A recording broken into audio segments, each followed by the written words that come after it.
my wife and I kind of got on to this. We watch debates on YouTube. You know what I mean? I don't know how we kind of. I started watching a bunch of stuff years ago with Christopher Hitchens. Yeah. So we're good to go. Okay. All right.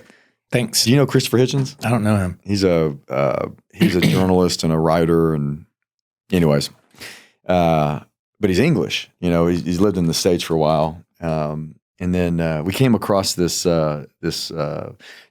It's called the I want to say the Munger debates, and that's not right. The Munk MUNK debates. Okay. And so they do them, I think, 4 times a year, and they'll take one of the big topics of climate change. Or this last one that we watched was about mainstream media. You know, can you trust mainstream media? And so you've got 2 sides debating that topic. And so Malcolm Gladwell was on one side, and then you had a guy named Matt Taibbi, which is another real interesting journalist, intellectual thought leader, and then you had Douglas Murray, who was on the was opposite of Malcolm Gladwell, and so anyways, you know, it reminded me with these accents. You know, Douglas Murray is, again, he's English. Same thing with Christopher Hitchens, but they tend to be more successful in debates. Yeah. You think so? Because of their accent? Well, and the eloquence in which they speak, Yeah. you know, and, Yeah. and I thought that was interesting because, you know, Malcolm Gladwell, I've always been a fan of his. Yeah. And, but he didn't come across as well against this really well-spoken, eloquent Englishman in Douglas Murray. You think it's vocabulary driven from in the culture, or is it the fluency of or the articulateness of their words, how they put them together? I think that we have a preconception about the English in terms of that. I think we generally assume that language that they're more intelligent. I think. Huh. Does that make sense? Like I can see that. You can default to, like, if somebody's got an English accent, you're like, oh, they're a little bit more refined. And maybe that's just me. Well, you hear the comment all the time. Well, they sound smart. They sound smart. Yeah. Whether it's true, I don't know. But Anyway. I wonder if that affects your debating skill set when you're up. If you're intellectually equal, if that affects, like, that fluency affects your skills, like your confidence, or give you an edge, vice versa. Yeah. I don't know. I mean, I think it does. I think having I think different accents affect different people. Yeah. In various ways. But definitely, like, watching a lot of these debates, you know, you see where somebody that speaks more eloquently and sometimes with an accent tends to be more successful in converting people to their way of thinking a little bit. You know, I think that's true in life and business in general, right? If you can, and you can probably point to a number of thought leaders or successful, or people that can present and lead a crowd. Like, those people are eloquent. Sure. Do you stumble on your words? Do you stutter? Do you know, those, even though they're equally, even though they may be equally successful, but they're gonna, the others will have an edge up in terms of how they lead and how they're thought about in the public's eye or media or wherever. Yeah, that's interesting, right? If you ever watch an interview with Elon Musk, he's not a great speaker, and he doesn't. His cadence is different. I mean, he's a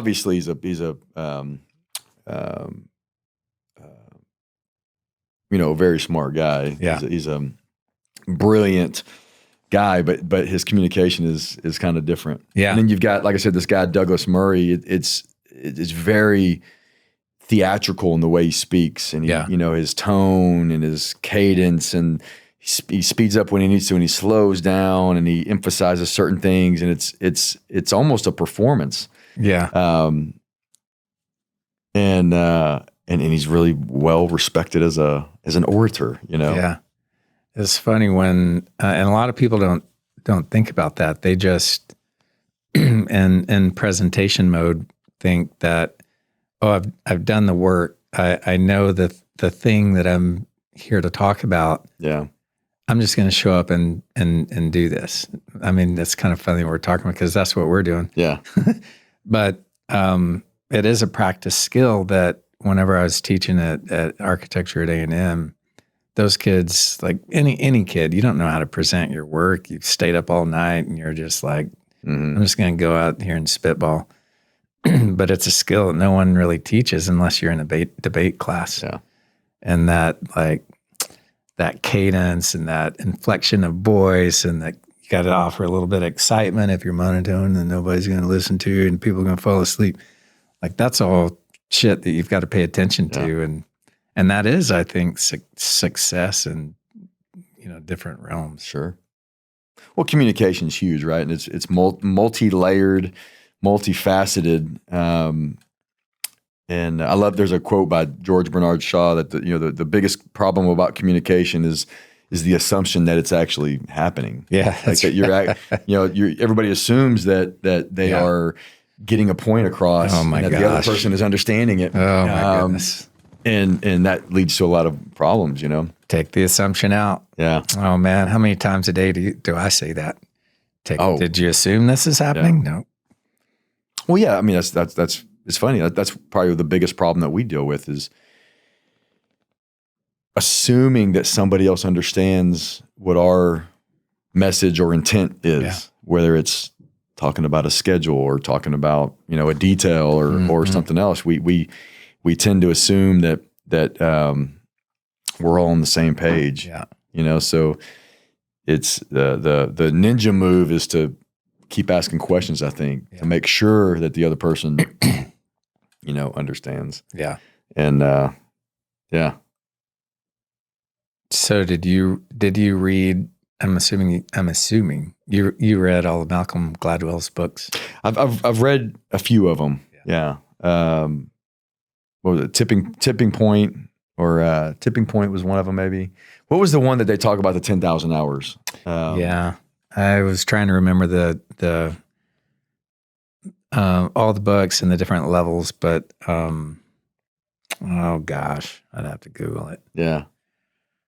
Those are some pretty interesting books in terms of at least acknowledging the amount of time someone really has to put forth in order to get better at what they do. Yeah. Or the birth months of successul people. Yeah. That's real interesting. Yeah, because he talked about like the hockey league in Canada, right? Like the guys that were successful were all born within a certain month, because that made them a certain age when it came time to join the teams, and they were a little bit older. Little bit of edge on maturity and confidence. Yeah. Yep. Yeah, he's always been one of my favorites. I listen to him every chance that I get. Mm-hmm. I'll have to look at that debate as well. Yeah, check it out. It's called it's the Monk Debates. Yeah.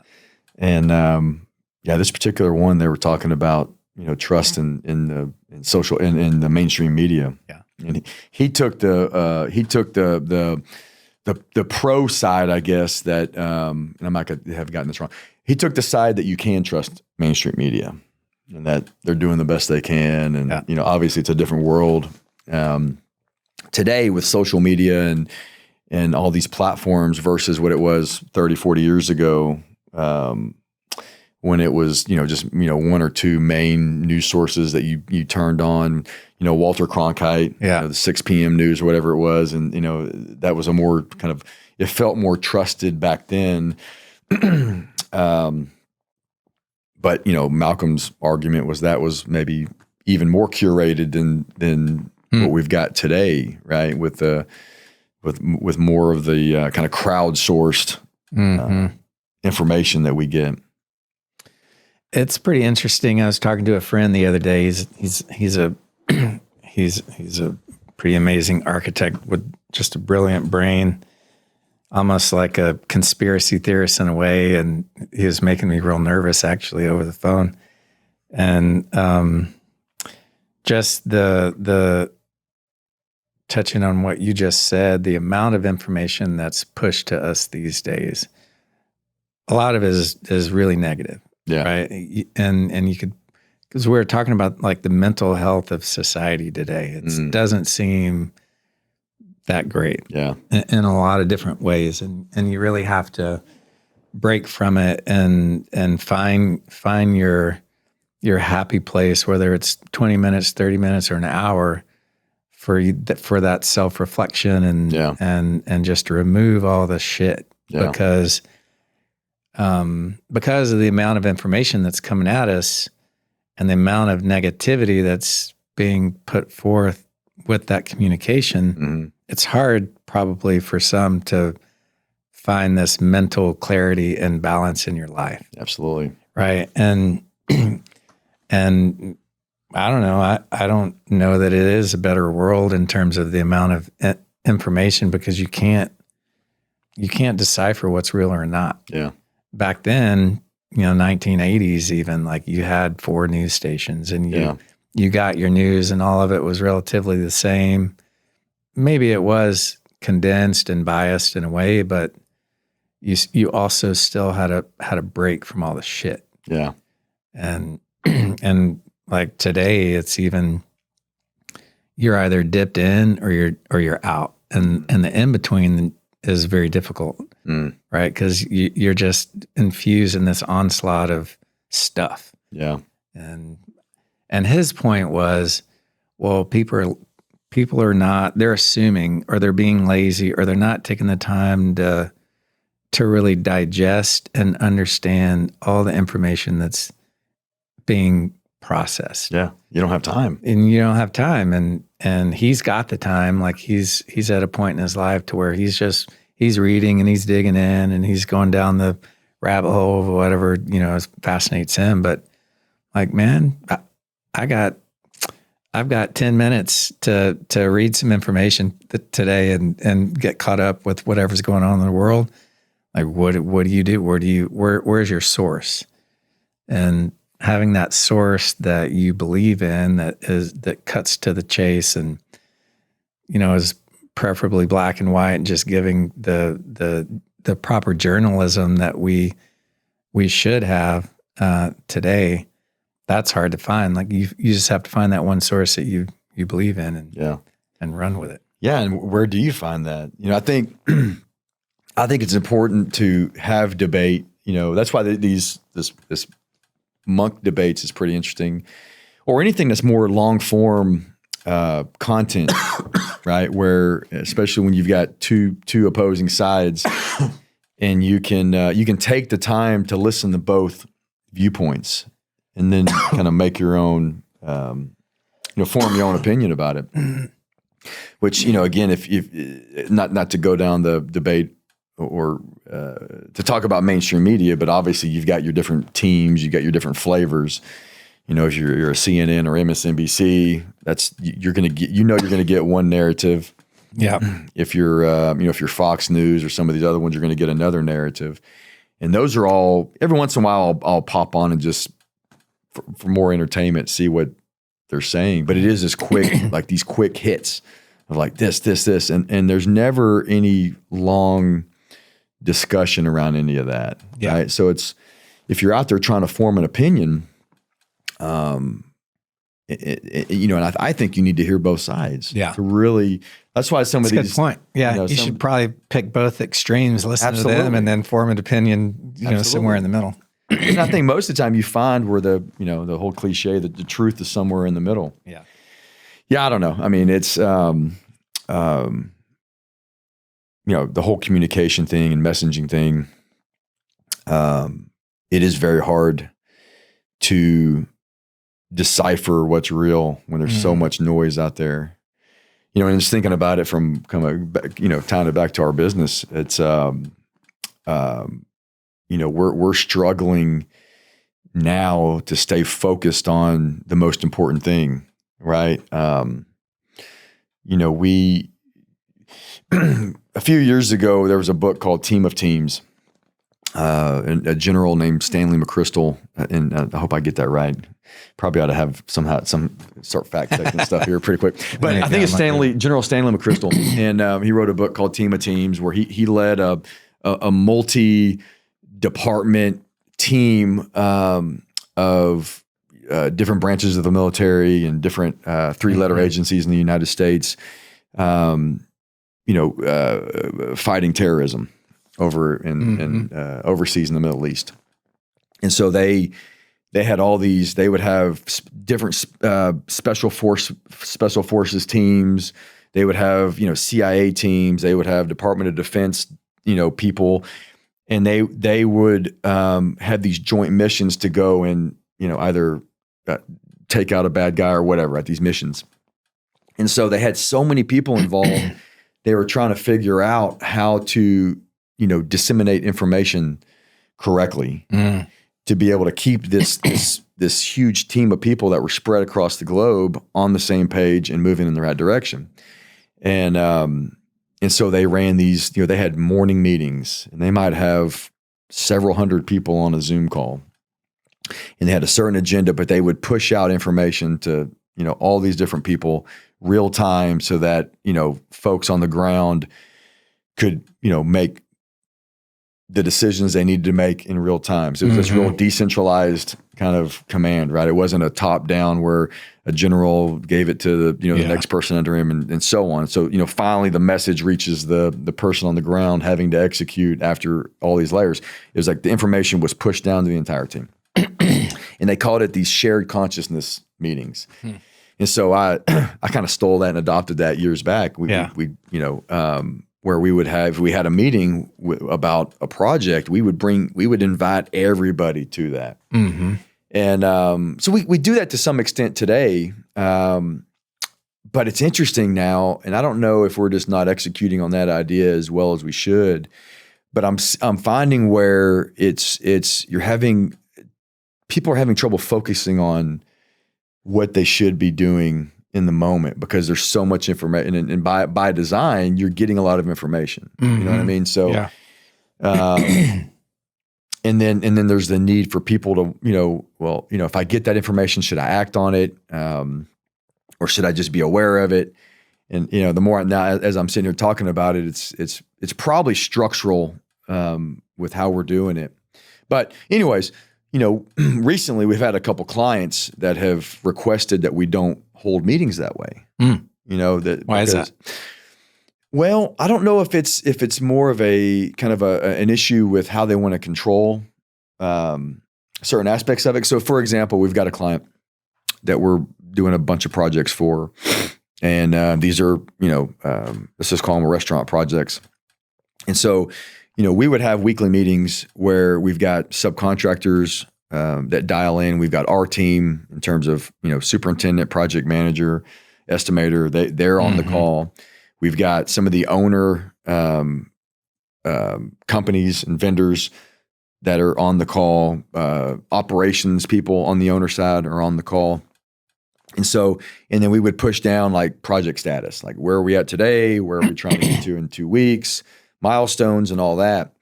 And anyways, a few weeks ago, the client asked that we do not bring their vendors onto the call, and that they wanted to control the communication down to their vendors. And I think it's more that maybe tailored or suited better to how they want to manage their vendors that are rolled up under their umbrella. And so, obviously does that affect how you guys operate? Well, it could. If we give the client now information that affects a date because their vendor needs to come in and do something, right? And the client doesn't communicate that correctly to the vendor, then potentially there's delays. I'm still an advocate for let's get everybody at the table, let's talk through it, right? Everybody, even if a certain person doesn't need to act on the information they get that day, I always think it's good for them to know about it and have that situational awareness that's going on. But again, back to what we were talking about a little while ago, I'm just wondering if there's better ways to do it, because I'm seeing where people on our team, for example, are having a little trouble focusing in. again, like if we might have a meeting about a project, going on in Houston, and a team member that's only working in Austin would still be invited to that meeting to hear what's going on in Houston. Yeah. Just so there might be a piece of information or something that happened that they might find useful on this project in Austin. So again, we err on the side of having everybody involved. But then again, I don't know if that's a distraction. What I found in some cases is people don't quite understand their responsibility in the moment. And so when they're on big team meetings or they're faced with a decision or they have to pivot, right? Because a lot of what we do is gray. Yeah. You have to understand how to compile information, repack it, and then pivot, and then move whatever it is forward. Make a decision. And I do think that we could spend more time focusing on the individual and what our ask of them is, what their position is, how do they respond in certain environments, and then perhaps that'll allow that individual to better focus in that meeting and understand how they're going to decipher this information and then move forward. Maybe they're just the audience. Yeah. Maybe they're just the decision maker. Maybe they're just production. I don't know. But if it's too much information, they're just going to hear white noise. Yeah. And they're not taking notes, or they're taking too many notes and they can't remember what the hell they're supposed to be doing. Yeah. And I do on our teams, we have, let's say 2 to 4 people on any given project. And a lot of times, because we run fairly lean on larger projects, there's also folks that will come in for support. And that's probably like you two. We jump in when we need help. We support the team. Some of them move out. Some of them keep going. and there's always confusion about, well, so-and-so is doing this, or was I supposed to do this? Who's taking notes? I don't know. Yeah. But it's all data. Like, it's all in a manual. Like, it's all information that's very clear somewhere, in a manual, or you ask a senior person, right? It's all clear information, but I find that there's a lot of gray and there's a lot of confusion about who's doing what often. Yeah. And, and we do these reviews twice a year for everyone to help them move to the next step, ask questions like, we're as transparent as we can be. What can we do to help you? Because if we're not helping you, you're not moving forward. And a lot of it is around, well, I don't know what I'm supposed to do in this moment. I'm a PM, but what does a PM do? What am I supposed to like? So there's a bit of clarity that I think that people are often confused about, or not completely understanding, or they just are not willing to take it. Right? You put someone in a position and they're maybe too relaxed, or they don't understand the opportunity that's in front of them, so they're not taking it. I don't know, but it is that clarity about, this is what you're supposed to be doing, right? You should be taking hold of the reins and running this thing. Yeah. And if you're not, then this is not for you. Sure. And we need to move. We need to part, and we need to move on. I think those conversations don't happen often enough. Yeah. That makes me think that I think we do a good job at each level, each position, articulating what the goal and the expectation of that position is, but it's still maybe high level. Yeah. It's like, if you're a project manager, success looks like this. It's moving the project along, making decisions about certain things. But but what I'm hearing you say maybe is that, maybe you don't go deep enough, explaining, like, again, taking it back to a meeting, it's if somebody gets a piece of information, should they act on that? Should they not? I don't know. Maybe we give a little bit too much autonomy in certain things for people to, act in a certain way or make decisions in a certain way. And I'm expecting that they're going to understand. And again, it goes back to communication, right? It's like, in my mind, for my company, I've got an idea of what everybody should be doing and what should be important to them. And then I tend to get frustrated when it doesn't happen. It doesn't happen, or a certain thing is not important to them. Or they choose to gloss over it. They know it, but they gloss over it and don't go deep into really resolving the whatever the issue is. Yeah. And that, to me, either it could be laziness, that we'll root out pretty quickly, or it's not really understanding what the position really means. And those two things, I think, can hurt either one of our companies, right? So we do challenge younger people to be thorough and to step up and to jump in the fire, because that's the only way that you're going to learn. So I don't know. Also, I could be victim of not educating them enough before we put them into the fire, so they're not ready. And I don't want to believe it. Because I'm like, man, you can do this. Why, anybody can do this. Sure. So I don't know. There's a little bit of that individuality that you have to understand the person first before you take the deep dive. Yeah. Which is tough as you grow, because you don't have the time to deep dive with each individual. Yeah, no kidding. One of the bigger struggles we're having from a personnel standpoint is hiring people for the on-site role, the superintendent role. The guy and sometimes girl that is on-site, managing the project, day-to-day activities, working with the subcontractors, just, managing the day-to-day. Yeah. And it's my view on that position is evolved, over the years. We talked about it, I think maybe on the first episode we did that, we started hiring for personality and energy, which I still believe is very important, right? You want somebody that cares, somebody that gives a shit, that is smart, can problem solve, is creative with, thinking outside the box when they need to. But then there's also the other side that I think I've neglected of just like, there's just block and tackle shit that you have to do. Yeah. Like, and that's important too. Yeah. You know what I mean? And so, we're trying to find people that are a good fit from an energy standpoint, personality standpoint, culture standpoint. We still lead with that, I think. Yeah.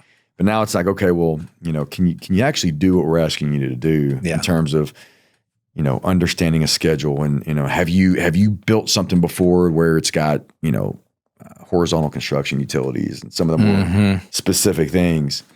I think where I've missed the mark a little bit is kind of ego driven. It's like, I think that, and this is very egotistical, but if you asked me to go build an airplane, I could probably figure it out. Yeah. Have I ever built an airplane before? No. But I think, given them the right amount of time, I would ask the right questions to figure it out at a certain point, right? It might, obviously somebody that's built a plane before that could come in and do it much faster than I could, but I could get it done.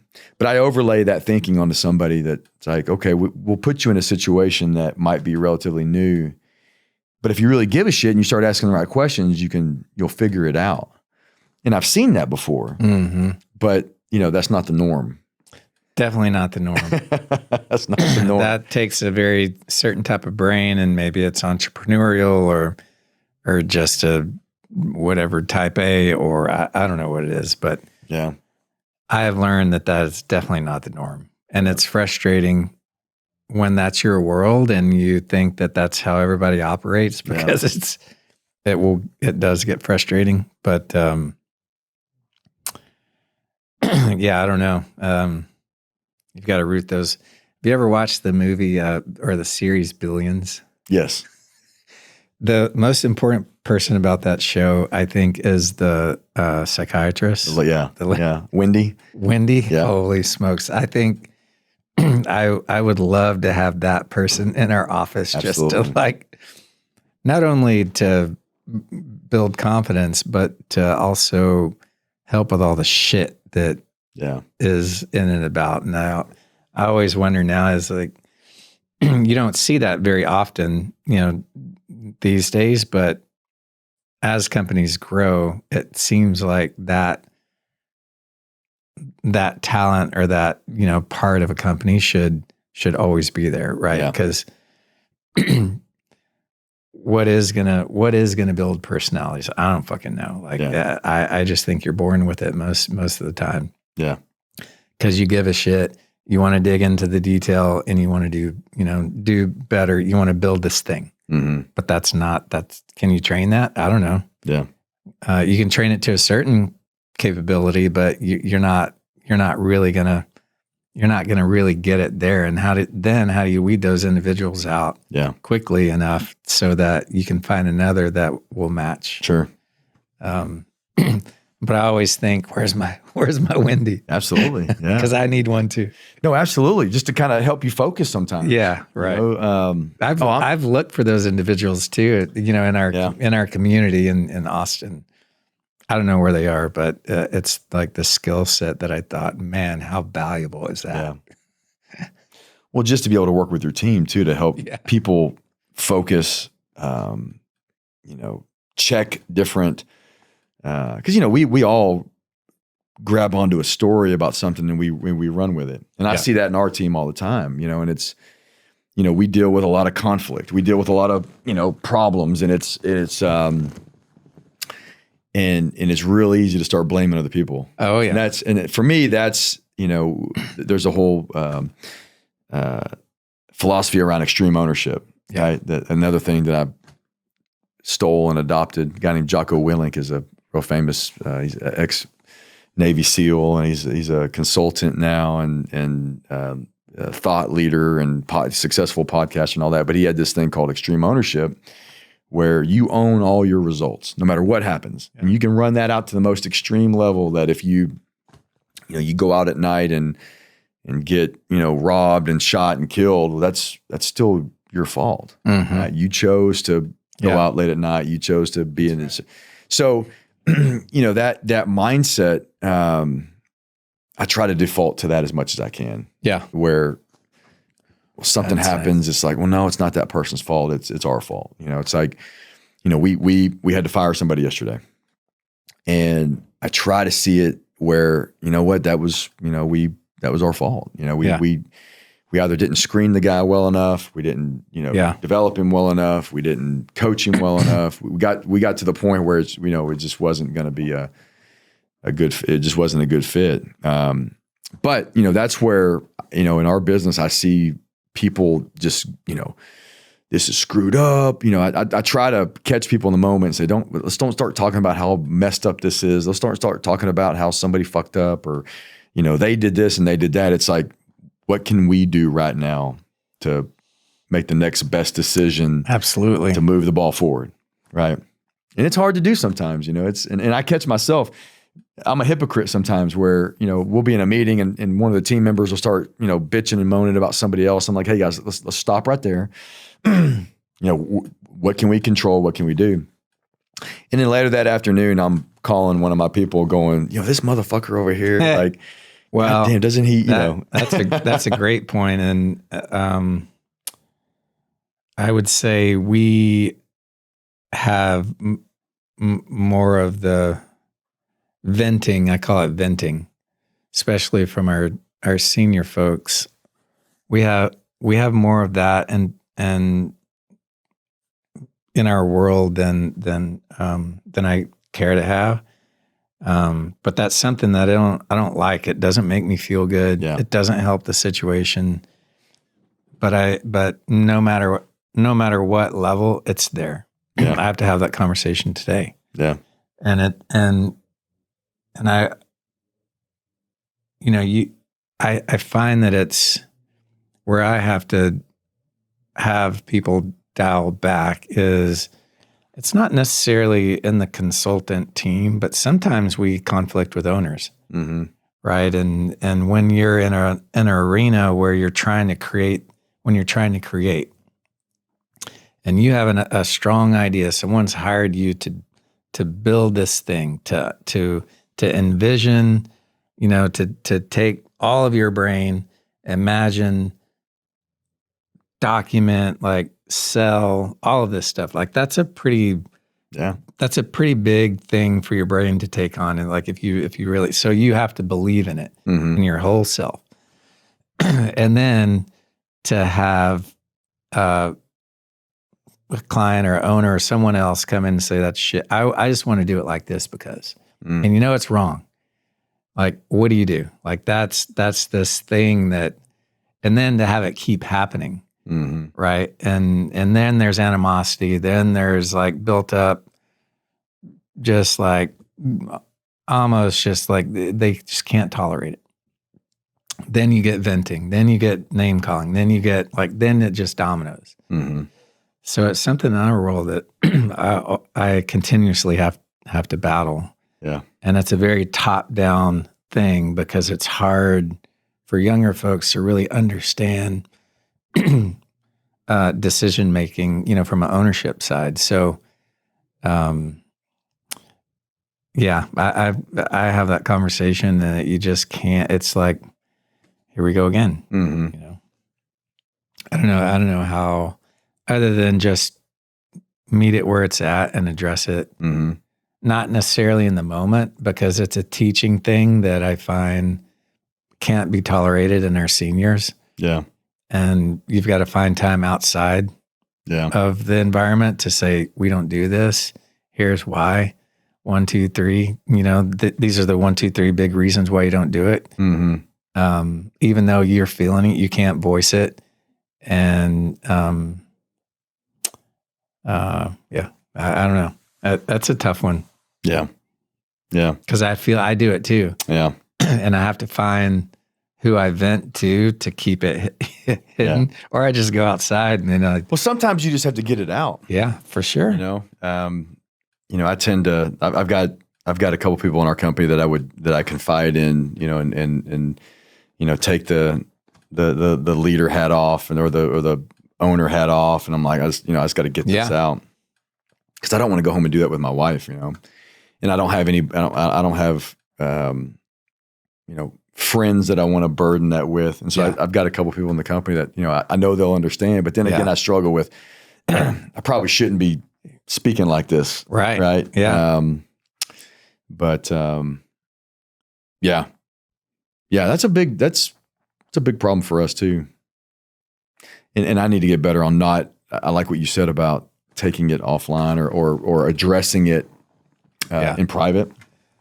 Sometimes like if it gets too intense, like if it's blatant, I think you got to do it in front of everybody just to show the example. Yeah. And for everybody to understand that's not tolerated. Yeah. But in most situations, I like to take that one offline and then just have a redirect. Because it's situational. I can see it in everybody's eyes. We were in a meeting yesterday. This exact thing was happening. And there was some, you could just tell by body English, here we go. Yeah. And I knew some of my day is going to be about addressing that today. And it's like this. You could say that it's a little bit of a little bit of it is ego driven. Like I think we all. Something you said earlier was when we sell our company to potential staff, we talk about culture, we talk about work-life balance, we talk about all these things. We say this is an egoless environment, which generally it is.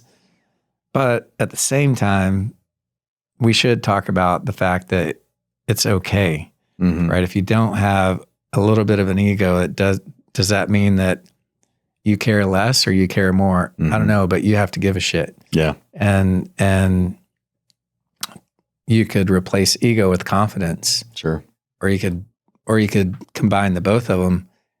But it does mean that you need to care about what you're doing. You can't roll over. Yeah. No matter who it is. You can't be argumentative. But it's I think it's in moderation, right? It's nuanced. It's complicated because I think sometimes ego is very important.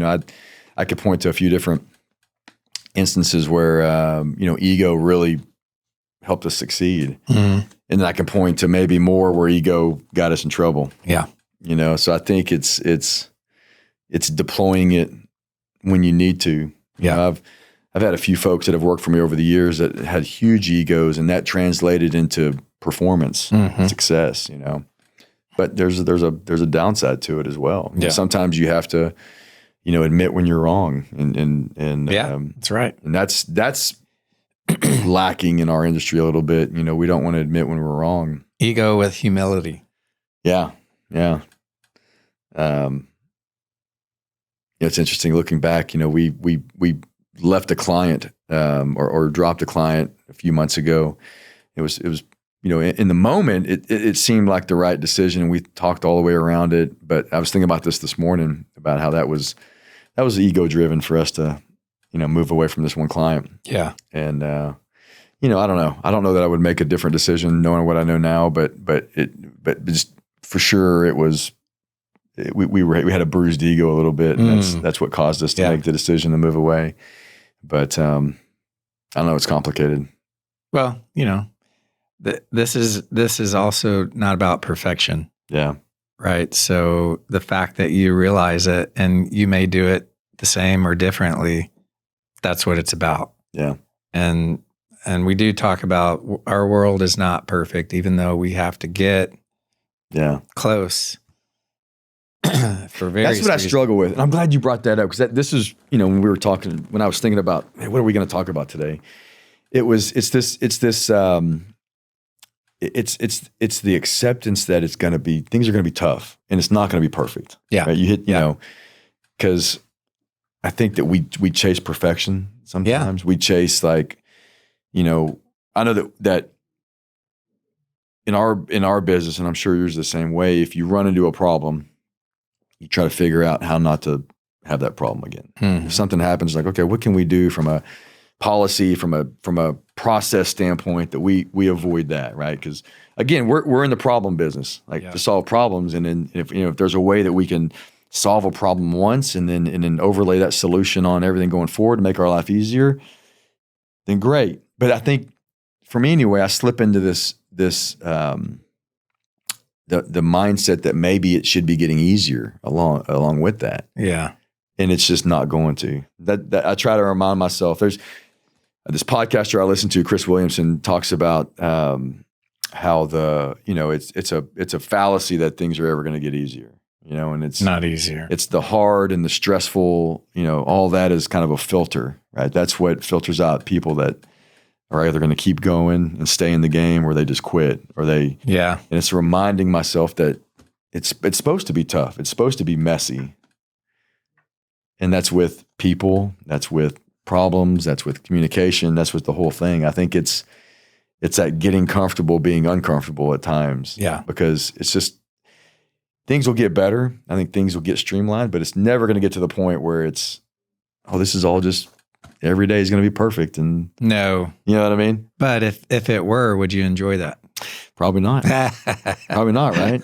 Nope. Because you look back fondly on the really tough shit. Yeah. It's like, oh man, we made it through that, or we survived that, or we figured that out. And you look back fondly on that stuff. Sure.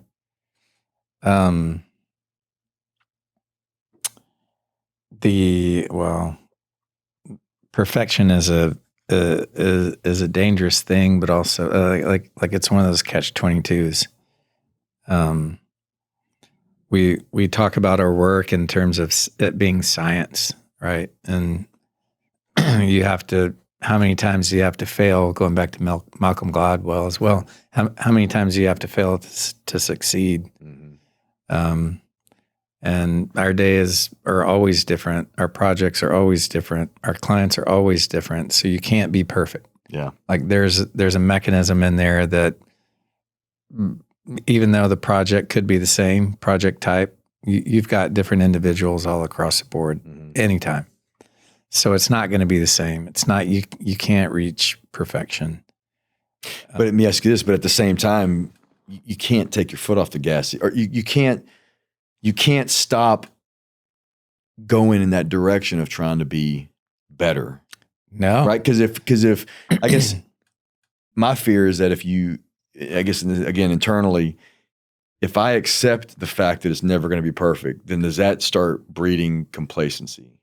If I accept the fact that, we're just going to have these problems on this job and it's going to happen every single time, then does that open the door to being like, well, okay, it's going to happen, so we're going to, versus like, we got to keep striving not to let that happen again, or we got to keep striving to solve this problem so it doesn't happen again. Like, how do you, going back to what you just said, we're problem solvers, right? So when you solve one, there's going to be another one that happens. Yeah. You're going to take the solution from the previous and apply it, but it's not going to be the same.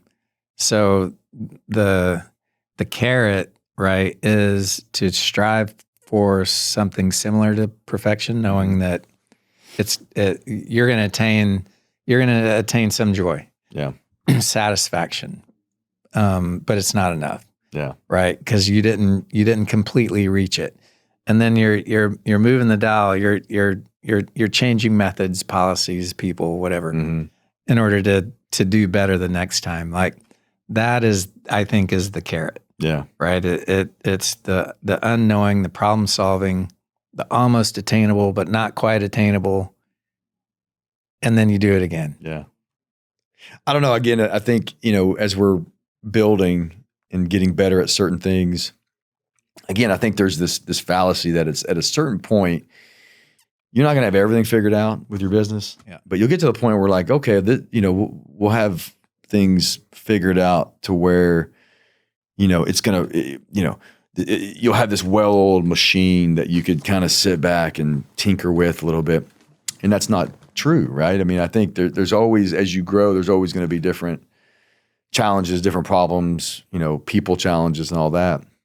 And I was having a conversation with a guy yesterday that just left a company that I've known about, and a construction company for a number of years, been around for a long time. And my perception of that company has always been like, wow, man, they've got their shit together. Like they've done nice projects. But then you talk to this guy that was a pretty high position leader in the company, and he's like, oh man, it was a shit show most days. Yeah. and you're like, man, I thought they had it figured out, and but I think that there's just always going to be challenges and problems, to deal with. It's like raising kids. You think your problems and your day-to-day issues are only yours, but you talk to your friend or your neighbor, everybody's going through the same fucking thing. Yeah. Every business owner has the same similar struggles. They could be bigger, they could be smaller, but it's the same fucking thing. Yeah. And I do think there is a certain type of mentality that allows you to weather all the stuff that you have to weather in order to own a business or to succeed. That's a certain type of individual, no doubt. And then there's certain types of individuals that will follow and help build. And then going back to what you were talking about earlier, in terms of it's not getting easier. It's always going to be the same difficulty. Yeah. But what will allow us to sit back and have a little bit of peace or satisfaction is finding those people that could help weather our storm and make our lives a little bit easier. Sure. Right? It's always going to be there. Yeah. But how do you layer it in a way that you can not, as an individual, feel those bumps so heavy? And I've been working on that also been, working on a lot of things, obviously, but I think that has something to do with growth, that life, with that happiness, with that longevity, of you keep, the maintaining that feeling of, I want to get up and do this again. Like it's just getting into a fight every day. Yeah. Not that bad, but sure. I don't know. You may ask me tomorrow. I'll say something different. Well, no, that's just my internal struggle of I want to improve. I want to avoid certain things, but then it's also accepting that it's just going to be tough. Sure. It's funny. Like it's I'll get into periods where I'm like getting beat down a little bit, and I'll remind myself that this is all things that I've dealt with before. Nothing's new. Yeah. And then I'll hear somebody like this Chris Williamson say that, it's supposed to be hard. And it's, the way he said it, another English guy, by the way, so it sounded more eloquent. So you believed him. I believed it. It's like, the hard is the filter. This is what it feels like, to kind of go through that, go past that threshold of moving to the next level. It's got to be hard. Yeah. And this is what filters other people out. Yeah. I'm like, oh yeah, sure. Oh yeah, I understand that. And I believe that. But for me, I need some of those reminders periodically. Yeah. It's like, absolutely. Because can't do it alone. Shit happens, and I'll just go down a catastrophe fantasy. It used to be much worse when I was younger. Something would happen, and I would run it, and I'd run that video in my mind of me going all the way, losing my business, losing my marriage, living in some cheap apartment, not being able to get a job. Yeah. And I'm like, holy shit. As it took me working with a business coach to be like, that's what your mind's going to do. Yeah. You can stop that in the moment, but, anyways, we have this rule, my wife and I, we try to live by it. Sometimes, some days it's more difficult, but when you have those hard days, we call it a 10-minute rule, no matter what it is. Like it could be the worst pain that you've experienced, or just like a moment. 10-minute rule. Allow yourself to bitch and moan or cry. Show that emotion for 10 minutes, then you got to get the fuck on it. Yeah.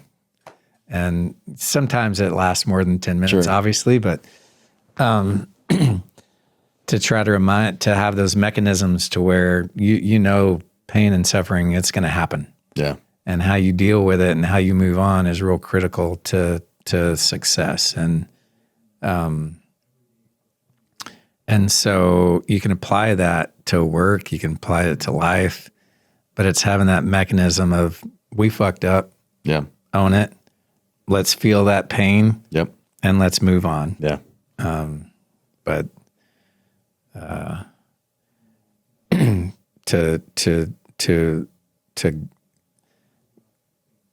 to try to, as a leader and an owner, those things start echoing in the minds because they don't want to do that again, or they feel like they're going to get fired, or whatever. Like, to root those things out and to allow people to fail and to recognize it, and as long as it's not detrimental, because they could also get fired. That's true. Yeah. To allow that to happen, I think, is important. That shows humility. Well, I think there's different types of failures, right? There's failure of just being lazy and not. That's right. Yeah. Right? And then there's somebody having a small failure because they just they tried and they made the wrong decision, but it was the intent was right. They were trying to do the right thing. Yeah. Because we encourage people to make decisions. We have to, right? And that's and especially when you're going to scale, you got to trust people. Yeah. But it's frustrating when people make mistakes and just based on laziness and not three of those same things, three of those at a time. Then yeah. If you make the wrong decision, even well-meaning decisions, that's right. At a certain point, that's right. That's not going to work out. That's right. Shit. Yeah. I guess, and I guess every business is like that. It's, we're trying to,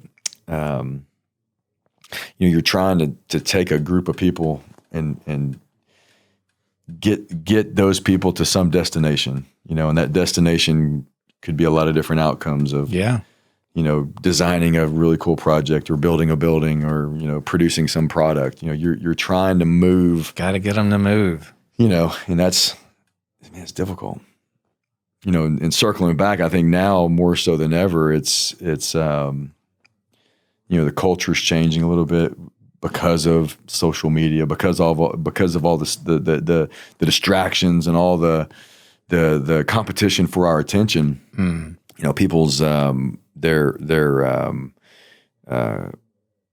ability to concentrate and focus is very limited now. Yeah. Whereas, culturally, 50, 75 years ago, people worked really hard and they had a job that they were going to stay with for their career. And it's just not like that now. Yeah, it is not. There's a lack of attention and you're starting to see that in a lot of different areas. So it's, yeah, it's interesting. It is a tough environment, but it's one we got. It's what we got to deal with. Hell yeah. All right. I think we're at I think we're there. Woohoo!